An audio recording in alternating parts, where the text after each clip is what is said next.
با صدای وحید مرادی، کاری از مهدی عبدی. پلنگ وحشی بی من مرا دستیا کردی، یار جنگی من، شلوار پلنگی من، خالش و روزارم بر مسیا کردی، یار جنگی من، شلوار پلنگی من، حسی که به تدایمتی برگی برندوه، یار جنگی من، شلوار پلنگی من، این جنگی کاتی عاشق تا که زندوه، یار جنگی من، شلوار پلنگی من. همه منطقه جنگ فقط تیر و تفنگه، رگبار فشنگه، هر خنت ساریکا داره مثل پلنگه، آماده جنگه، آماده جنگه. همه منطقه جنگ همش تیر و تفنگه، رگبار فشنگه، هر خنت تاریکا داره مثل پلنگه، آماده جنگه، آماده جنگه.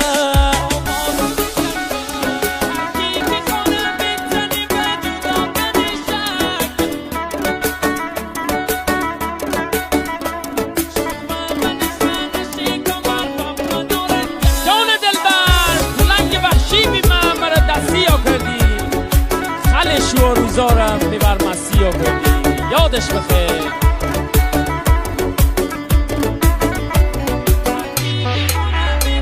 هر کی که کنه بزنی و جدا کنه شک، یار جنگی من، شلوار پلنگی من، شومه من خانش کمر و من نارنجک، یار جنگی من، شلوار پلنگی من.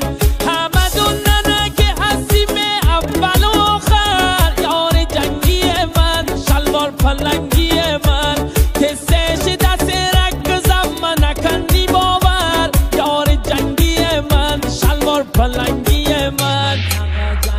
همه منطقه جنگ همش تیر و تفنگه، رگبار فشنگه، هر خنت تاریکا داره مثل پلنگه، آماده جنگه، آماده جنگه. همه منطقه جنگ همش تیر و تفنگه، رگباری فشنگه، هر خنت تاریکا داره مثل پلنگه، آماده جنگه، آماده جنگه.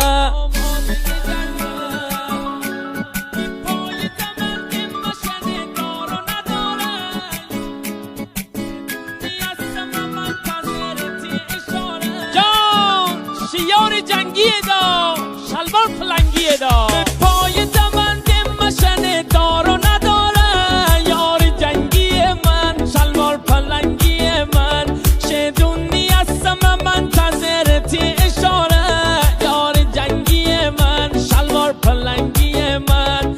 حتی رنگ داره به اسم غیرت خالی خوره، یار جنگی من، شلوار پلنگی من، هم تیپیش بوری من تنابه داره، یار جنگی من، شلوار پلنگی من. همه منطقه جنگ فقط تیر و تفنگه، رگبار فشنگه، هر خنت ساریکا داره مثل پلنگه، آماده جنگه، آماده جنگه.